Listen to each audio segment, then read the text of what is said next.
संबोधित कर रहे हैं। कर्नाटक है, यहीं से एंट्री हो सकती। ये कर्नाटक के गांव गांव तक भारतीय जनता पार्टी का संगठन पहुंचा है। मैं आज कह सकता हूं, जेडीएस और कांग्रेस की इतनी बड़ी रैली भी नहीं हो सकती, हमारे कार्यकर्ताओं का समागम इतना बड़ा दिखाई पड़ता है। कल मैं दक्षिण कर्नाटक में गया, मांड्या गया। मैं तो प्रदेश अध्यक्ष जी को बधाई देना चाहता हूं। मैं कई बार दक्षिण कर्नाटक, मैसूर, मांड्या गया हूं। मैंने मेरे जीवन में ऐसी रैली नहीं देखी, इतनी बड़ी रैली दक्षिण कर्नाटक में हुई है। और मित्रों, हम एक मजबूत बैकग्राउंड के साथ चुनाव के मैदान में उतर रहे हैं।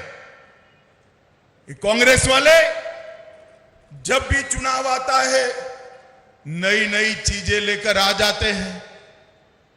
उनके लिए सत्ता भ्रष्टाचार करने का एक साधन है, और हमारे लिए सत्ता राज्य के गरीब से गरीब व्यक्ति को सुखी करने का एक साधन है।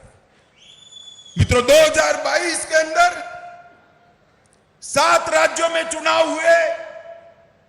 7 राज्यों में से 5 राज्यों के अंदर भारतीय जनता पार्टी ने पूर्ण बहुमत प्राप्त किया है, और 7 में से 6 राज्यों में कांग्रेस का सुपड़ा साफ हो गया है। मित्रों, लगभग गुजरात, उत्तराखंड, मणिपुर, गोवा और उत्तर प्रदेश, ये राज्यों में भारतीय जनता पार्टी में और मजबूताई के साथ अपनी सरकार बनाई है। और गुजरात में तो मोदी जी की लोकप्रियता इतनी है कि गुजराती जनता ने सारे रिकॉर्ड तोड़ दिए हैं। मित्रों, 182 में से 156 सीटें दी है, और कांग्रेस को वहां विपक्ष का स्टेटस भी चला गया है। ये बैकग्राउंड के साथ हमारे प्रिय प्रधानमंत्री नरेंद्र मोदी जी के सुशासन के सुफल के साथ येदियुरप्पा और बसवराज जी ने जो सरकार चलाई है, उसकी सफलताओं की सिद्धियों के साथ हम चुनाव में अंदर जा रहे हैं। मैं आज मेरे सामने बैठे हुए बेंगलुरु के कार्यकर्ता और कर्नाटक भर में बिखरे हुए भारतीय जनता पार्टी के कार्यकर्ताओं को आज आह्वान करने आया हूं। सरकार बनानी है तो आधी अधूरी मत बनाना, 2/3 बहुमत वाली पूर्ण बहुमत की सरकार बनानी है। और मैंने कर्नाटक की जनता का मूड देखा है। जनता तैयार बैठी है, हमने जाना पड़ेगा। मोदी जी हमारे चुनाव का नेतृत्व करेंगे, मगर वोटर के लिए तो मेरा बूथ का कार्यकर्ता, मेरा बीएलओ ही नरेंद्र मोदी है। नरेंद्र मोदी का संदेश लेकर आपको वहां जाना है। और मैं गारंटी देता हूं आपको मित्रों, संपर्क के लिए बाहर निकल पड़िए। हमारी केंद्र सरकार और राज्य सरकार 8 साल 9 साल तक चली। नरेंद्र मोदी सरकार ने कोई ऐसा काम नहीं किया है जिससे आपको शर्म से सिर झुकाना पड़े। सीना तान कर जाइए, जनता आपके स्वागत के लिए तैयार बैठी है। मित्रों, गरीब कल्याण के बारे में इंदिरा जी ने सूत्र दिया था, गरीबी हटाओ। वो सूत्र तो दिया, मगर कांग्रेस ने गरीबी हटाने की जगह गरीबों को हटाने का काम किया। भारतीय जनता पार्टी ने इस देश के 80 करोड़ गरीबों के घर में बैंक अकाउंट भेजा है। करोड़ों गरीबों के घर में शौचालय बनाकर गरीब माताओं और बहनों को सम्मान के साथ जीने का अधिकार दिया है। आजादी के 70 साल के बाद 4 करोड़ से ज्यादा गरीब के घर में बिजली का लड्डू पहुंचाने का काम, उसका अंधेरा समाप्त करने का काम ये भारतीय जनता पार्टी की नरेंद्र मोदी सरकार ने किया है। 13 करोड़ से ज्यादा माताओं को चूल्हे के धुएं से मुक्त कर गैस का सिलेंडर देने का काम ये भारतीय जनता पार्टी की सरकार ने किया है। 60 करोड़ से ज्यादा गरीबों के घर में 5 लाख तक का सारा स्वास्थ्य का खर्चा आज नरेंद्र मोदी सरकार उठा रही है। और भाइयों बहनों, चीन में कोरोना फिर से प्रसर रहा है। मैं आप सभी कार्यकर्ताओं को पूछना चाहता हूं, कोरोना के दोनों डोज लिए या नहीं लिए? भाई हाथ ऊपर करो, किस किस ने लिए हैं? सबने लिए ना? एक पैसा भी देना पड़ा है? नरेंद्र मोदी सरकार ने भारत के 130 करोड़ लोगों को 230 crore dose free of cost देकर भारत को कोरोना से सुरक्षित करने का। इसके साथ साथ कोरोना के कारण जिनकी रोजगारी गई, ये 60 करोड़ गरीबों को 2.25 साल तक प्रति व्यक्ति प्रति माह 5 किलो अनाज मुफ्त में देने का काम ये भारतीय जनता पार्टी की नरेंद्र मोदी सरकार करे। अरे देवगौड़ा जी, सिद्धरामैया और कांग्रेस के अध्यक्ष गरीबों की बात कर रहे हैं। भाई, आप तो प्रधानमंत्री भी रहे, मुख्यमंत्री भी रहे और कांग्रेस ने 4 पीढ़ी तक शासन किया। हिसाब लेकर आ जाओ। बेंगलोर के चौराहे पर मेरा युवा मोर्चा का कार्यकर्ता आकर आपको हिसाब दे देगा। एक और आपका 65 साल का शासन और एक और मोदी जी के 8 साल का शासन, हमारा पलड़ा भारी है। और मित्रों, आज मैं ये कहने आया हूं कार्यकर्ताओं को, अगले 6 महीने भारतीय जनता पार्टी के कार्यकर्ताओं ने सारे काम काज छोड़कर, अर्जुन को जैसे चिड़िया की आंख दिखाई देती थी, इस तरह हमें हमारा बूथ दिखाई देना पड़ेगा। और मैं आपको कहता हूं, आप आपके बूथ को मजबूत करिए, हर मतदाता का संपर्क करिए, बूथ को मजबूत आप करिए, देश को मजबूत करने का काम नरेंद्र मोदी जी करेंगे।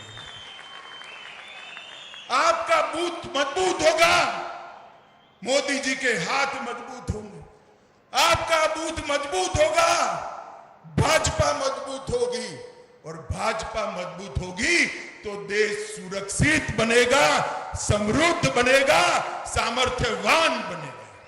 मित्रों, आप जो संपर्क करने जा रहे हो वो देश को आगे बढ़ाने के लिए जा रहे हो। इस भाव के साथ हर मतदाता को संपर्क करना चाहिए। और मित्रों, आज मैं बेंगलोर की जनता को, कर्नाटक की जनता को भी अपील करने आया।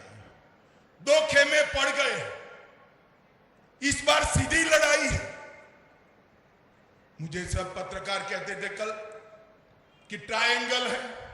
मैंने बोला ना भाई ना, सीधी लड़ाई है, क्योंकि जेडीएस को तो वोट देने का मतलब है कांग्रेस को वोट देना।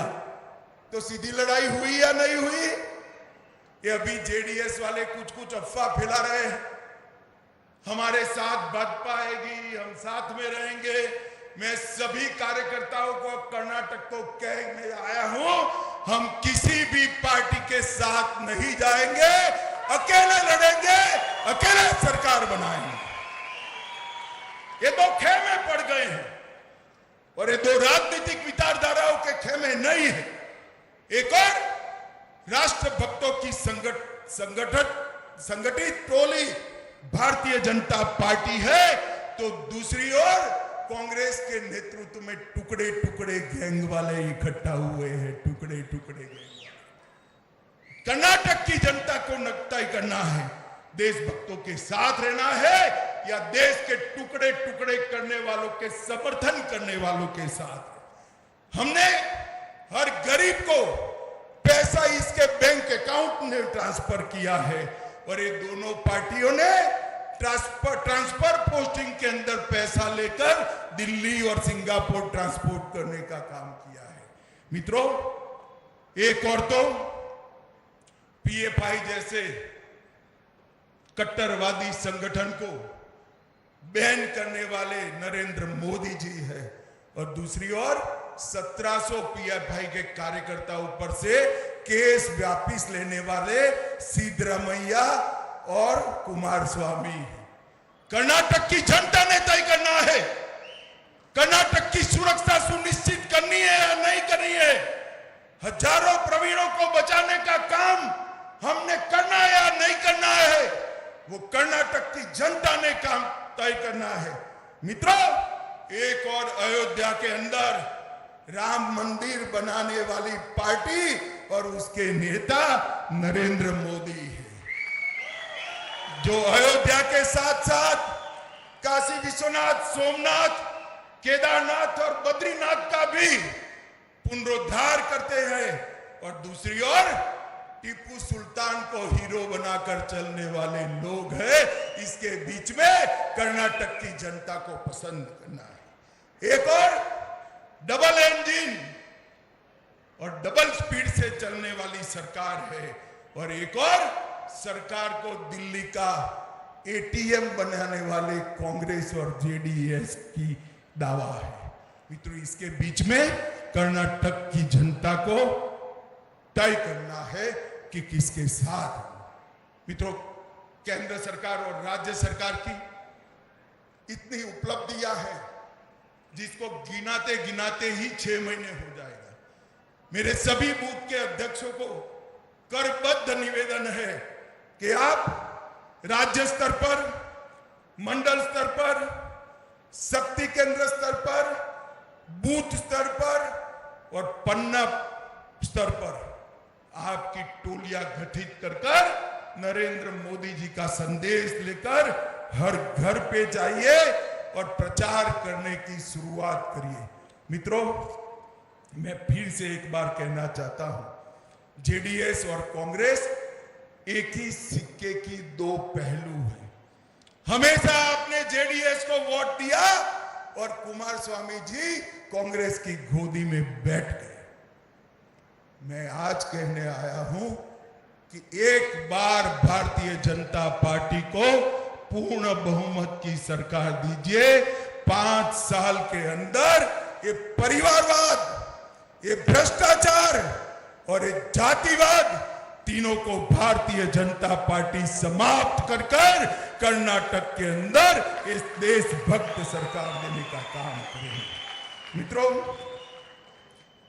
राज्य में अस्थिरता कभी विकास नहीं ला सकती। ये 33 सीटें लेकर ब्लैकमेल करने वाली पार्टियों को बहुत लंबा चलाने की जरूरत नहीं है। आज इस बार इनका हिसाब किताब बरोबर करने का मौका है। हर कार्यकर्ता तय कर ले कि भारतीय जनता पार्टी अपने दम पर इस बार सरकार बनाएगी और अपने दम पर सरकार चलाने का काम करेगी। माताओं, भाइयों, बहनों, मोदी जी ने बेंगलुरु के लिए बहुत कुछ किया है। मेट्रो रेलवे परियोजना चरण 1 अगर न होता तो आज बेंगलुरु के ट्रैफिक की स्थिति क्या होती, इसकी कल्पना ही नहीं कर सकते। 40 स्टेशन और 42 किलोमीटर लंबा रूट, जिसमें हर रोज 5.25 लाख लोग रोड की जगह मेट्रो से जा रहे हैं। अब मोदी जी ने चरण 2 भी शुरू किया है, जो 42 किलोमीटर के साथ साथ और 75 किलोमीटर मेट्रो को जोड़ेगा। और इसके लिए जोर से ताली बजाना सब कार्यकर्ता। 30,000 करोड़ रुपया बेंगलुरु मेट्रो 2 के लिए नरेंद्र मोदी जी ने दिया है। बेंगलुरु एयरपोर्ट मेट्रो का काम भी कल बसवराज जी गाड़ी में बता रहे थे कि इस वर्ष के अंत तक 23 के अंत तक गाड़ी में किसी को एयरपोर्ट नहीं जाना पड़ेगा, मेट्रो सीधा इसके एयरपोर्ट के कॉरिडोर के अंदर होगा। मित्रों, विकास का काम भारतीय जनता पार्टी कर रही है और ये 30,000 करोड़ के अलावे और 14,000 करोड़ इसके लिए देने का काम भारतीय जनता पार्टी ने किया है। भाइयों बहनों, लगभग येदुरप्पा जी और बसवराज जी की जोड़ी ने, पहले येदुरप्पा जी ने फिर बसवराज जी ने बेंगलोर के विकास के लिए 2,72,000 करोड़ रुपए का इन्वेस्टमेंट कर्नाटक के अंदर लाने का सफलता प्राप्त किया है। और इसके साथ साथ DPIIT में ease of doing business ranking में 2022 में अपना कर्नाटक पहले नंबर पर समग्र भारत में रहा है। बसवराज जी के लिए सभी लोग ताली बजाइए एक बार भाई। और बेंगलोर के अंदर देश में भी जितने यूनिकॉर्न स्टार्टअप है, हर तीसरा यूनिकॉर्न स्टार्टअप हमारे बेंगलोर के युवा का। $1 अरब से ज्यादा अधिक संपत्ति रखने वाले 39 स्टार्टअप है और दुनिया के टॉप 100 शहर में बेंगलुरु 10 के अंदर आता है।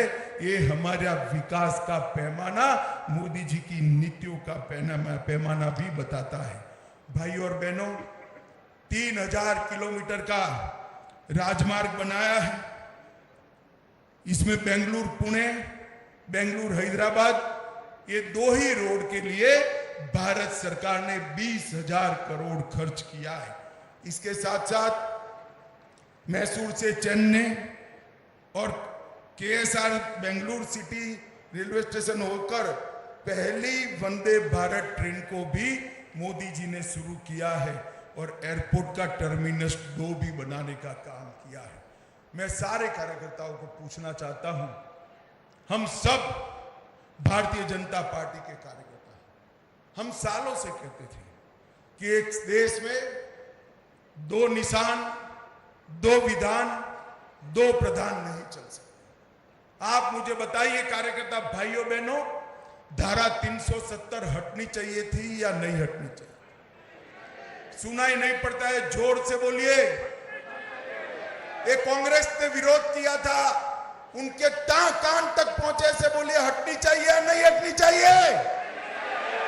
जो धारा 370 70 साल से कश्मीर को भारत से अलग रखती थी, वो धारा 370 को मोदी जी ने 2019 में 5 अगस्त को कलम के एक ही झटके से समाप्त कर दिया।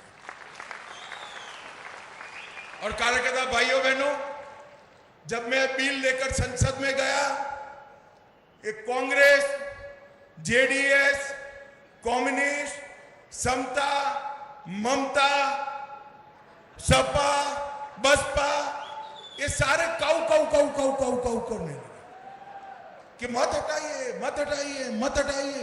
मैंने बोला क्यों ना हटाइए भाई? तुमने कहा कश्मीर में खून की नदियां बह जाएगी।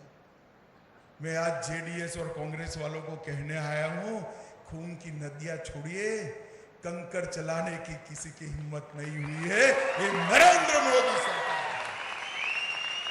मित्रों, मोदी जी ने ट्रिपल तलाक को हटाया, धारा 370 को हटाया, CAA लेकर आए और मोदी जी ने पूरे देश को सुरक्षित करने के लिए हमारी फौजों को मजबूत करने का काम देश के नेता नरेंद्र मोदी जी ने किया। आज मैं कहने आया हूं आप सभी को, बेंगलुरु के घर घर में जाइए। क्या DK शिव कुमार और सिद्धरामैया और कुमार स्वामी, वो और उनकी पार्टी आतंकवाद के खिलाफ लड़ सकती है क्या? देश को सुरक्षित कर सकते हैं क्या? कर्नाटक को पीएफआई से बचा सकते हैं क्या? अरे कुछ नहीं कर सकते, वोट बैंक से डरते हैं। हम भारतीय जनता पार्टी के कार्यकर्ता हैं, वोट बैंक से नहीं डरते, देश को सुरक्षित करने में मानने वाले लोग हैं। और इस देश को सुरक्षा देने का काम केवल और केवल नरेंद्र मोदी और भारतीय जनता पार्टी ही कर सकते हैं। मित्रों, सुरक्षा का मुद्दा पूरे कर्नाटक के लिए बहुत महत्वपूर्ण मुद्दा है। कार्यकर्ता भाइयों बहनों, मैं आज आपको कहने आया हूं, ढेर सारे अच्छे काम किए हैं। मैं बताने जाऊंगा तो सभा नहीं होगी, 7 दिन की भागवत सप्ताह हो जाएगी, मगर समाप्त नहीं होगी। परंतु आप सबसे मेरा अनुरोध है, इस सब के बावजूद भी हर कार्यकर्ता घर घर जाए, हर मतदाता का संपर्क करे। कौन प्रत्याशी है वो मत देखिएगा, कमल का फूल प्रत्याशी है। देश का हित हमारी पार्टी का लक्ष्य है, देश की सुरक्षा हमारी पार्टी का लक्ष्य है, और दुनिया में भारत नंबर 1 पर पहुंचे वो हमारी पार्टी का लक्ष्य है। वो लेकर लोगों के बीच में जाइए और विजयी बनिए। मुझे बताइए, सभी लोग जोर से रिस्पॉन्ड करेंगे? आने वाले चुनाव में बेंगलुरु में 21 सीटें से ज्यादा जीतेंगे क्या? अरे हाथ ऊपर उठाकर जोर से बोलो, जीतेंगे? पूर्ण बहुमत की सरकार बनाएंगे? मोदी जी के हाथ मजबूत करेंगे? भाजपा का दक्षिण का प्रवेश द्वार खोलेंगे? तो मेरे साथ दोनों हाथ उठाओ, विजय के संकल्प की मुट्ठी बींचो और प्रचंड आवाज से बोलो, भारत माता की, भारत माता की, भारत माता की, वंदे वंदे वंदे।